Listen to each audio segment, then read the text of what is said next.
Welcome back, children. Today we'll be starting our chapter, The End of Bipolarity. So, first of all, before starting the chapter, we must know what is end of bipolarity, as we have already discussed in the chapter 1 about the Cold War. There was a war between the two superpowers, US and USSR. Now, how it has come to the end? See, there was a Russian Revolution. It was based on the Soviet system, and it came after the Socialist Revolution in 1917. So, what is Russian Revolution? So, basically, it was inspired by the socialism. What is socialism? It is opposed to the capitalism, and for that we need they need an egalitarian society. What is egalitarian society means? Where everyone is equal. They wanted to abolish the private property, and they want that everybody should become equal. So this is what in the Russian revolution. So basically, the Soviet political system, they centered around the Communist Party, and there was no other political party which was allowed. So then, what happened? The Union of the Soviet System Republics, they have formed this thing. It was formed in 1922, and as we already discussed, it was opposition to the capitalism because it was based on the socialism, and they wanted to have a individual system. The opposition was not at all allowed, so all economy and everything was controlled by the states only. So then what happened after the Second World War? The East European countries, that the Soviet army, they liberated from the forces and they came under the USSR, and it was all the planned and controlled economy for this. So though this system was really very good, so how this system was very effective, because it was having a complex communication system. So what is complex communication system? Under the complex communication system, there is a vast energy resources like oil, iron, steel, industry, all military production, machinery production, transport, everything. So basically, it had a domestic consumer industry, basically from the pins to cars. They were producing within.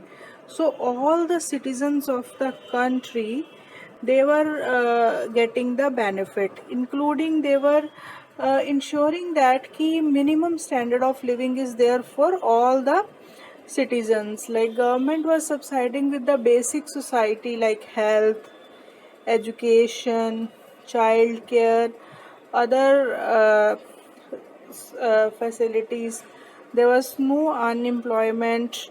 So then the dominant form of the ownership like land, productive assets were owned by the controlled by the Soviet system only. These were all the good points of Soviet system. But yes, if we say everything has a pros and cons. So see, the demerits were there ki then the democracy was getting it. There was no democracy. The state was becoming totally bureaucrat and authoritarian. Like whatever they want, they were doing. There was a domination of single party, as we have discussed. Their opposition party was not allowed. So once opposition party was not allowed, so then there was no check on it. So there was a domination of the single party, and where the people, they were not happy. There was a lack of democracy.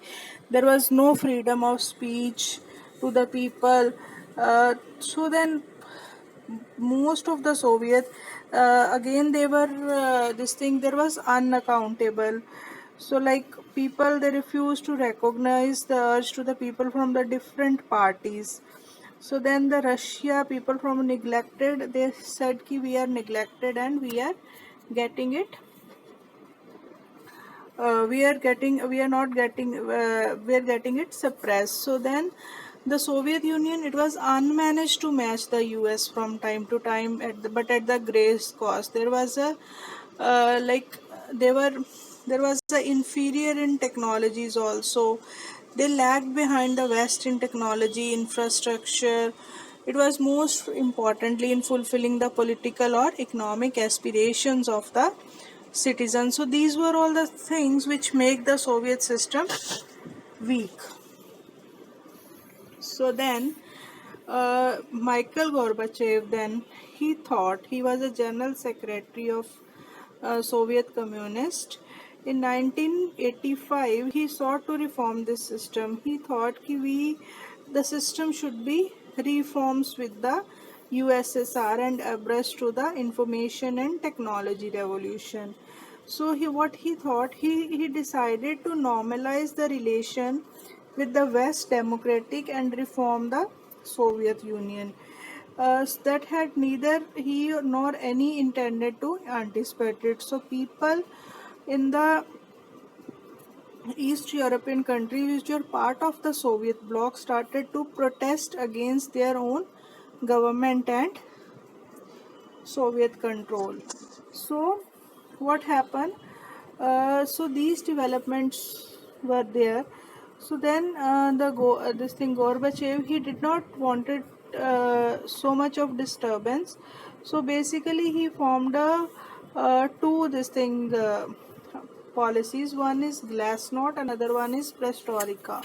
So under Glasnost, he thought कि there should be openness and transparency in the government institution. Everything should be open, everything should be transparent, and everybody should this thing participate in it. Then second was Perestroika. It was restructuring of the Soviet and economic system, where though it was very good system, but then also people, they were thinking they are not happy at it, they are getting it suppressed. So he said ki let us restructure the economic system. So then there was a disintegration of the Soviet system. So under this system, what happened, there was a coup took place in 1991. So basically it was encouraged by the Communist Party, where the people, they had a freedom, then they did not want the old style rule of Communist Party. So then they were totally against. So Boris Yeltsin emerged a national hero in opposing the coup. Why he emerged? Because he began to shake off the centralized control. They began to shift from the Soviet center to the republic, especially in the more Europeanized part of the Soviet Union, which they saw themselves as in sovereign countries.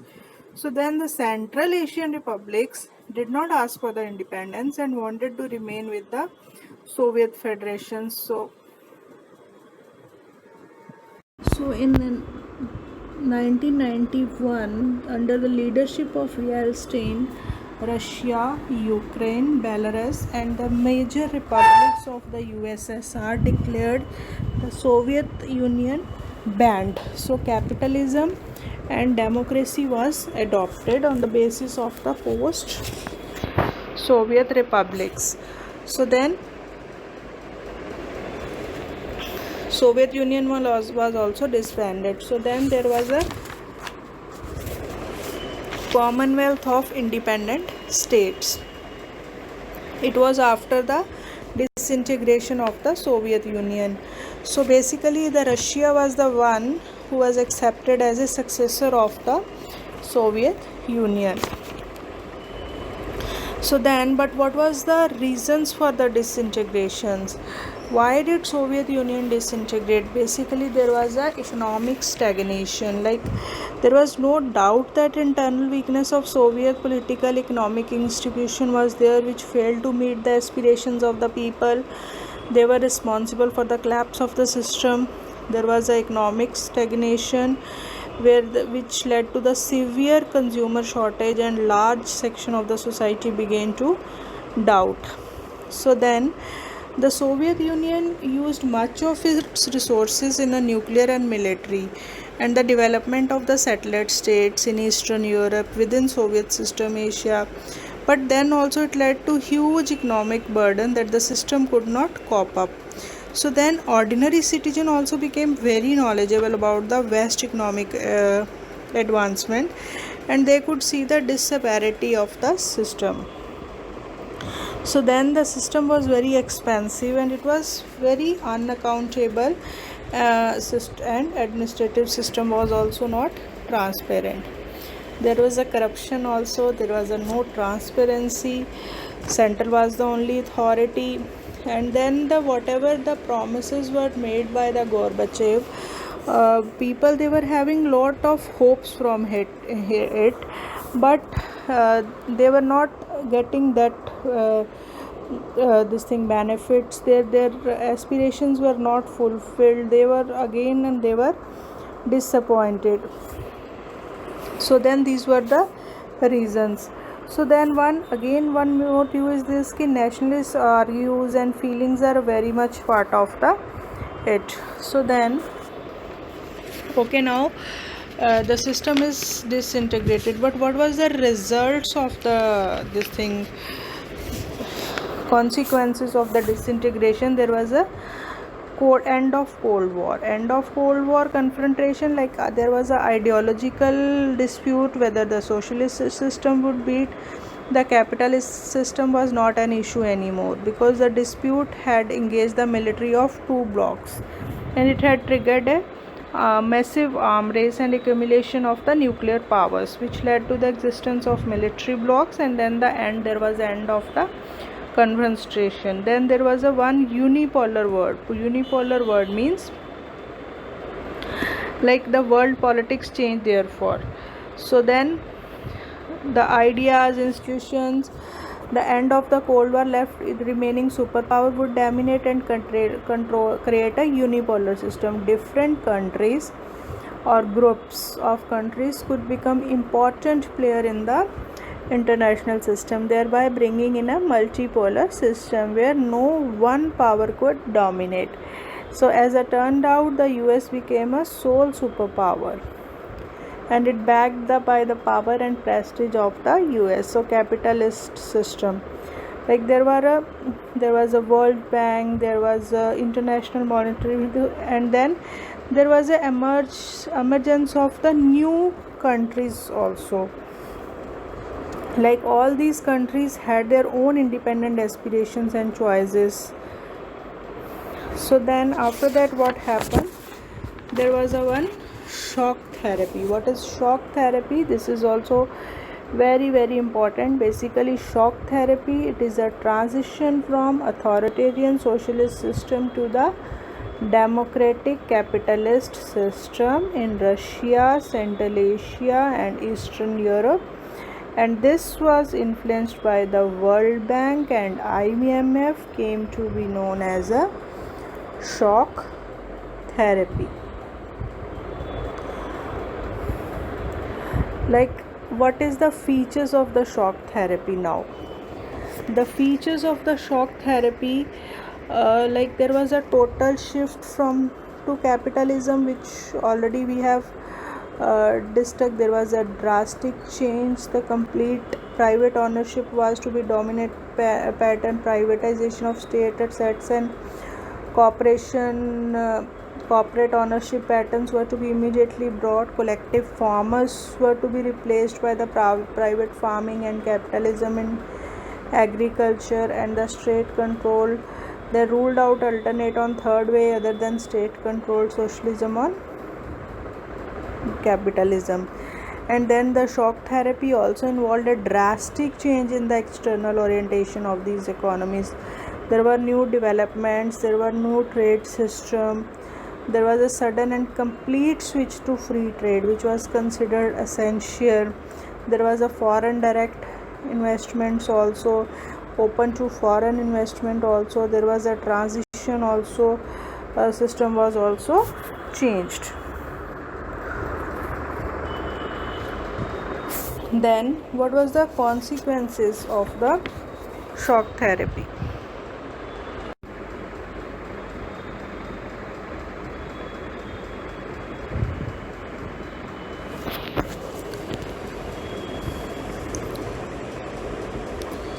So then there was a what was the consequences of the shock therapy? So basically the consequences what happened, the state controlled industrial complex almost collapsed. How? Because then whatever was under the state government, it was all sold to the private individuals and companies, because the restructuring was carried out through the market forces, not by the government direct.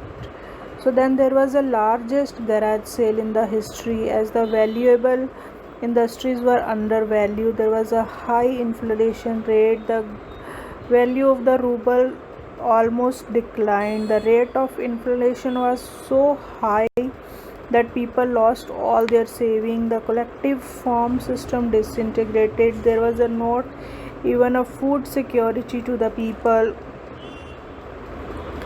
So then the old trade structuring broke down, no alternative in its place. So then the old system of social welfare was also destroyed.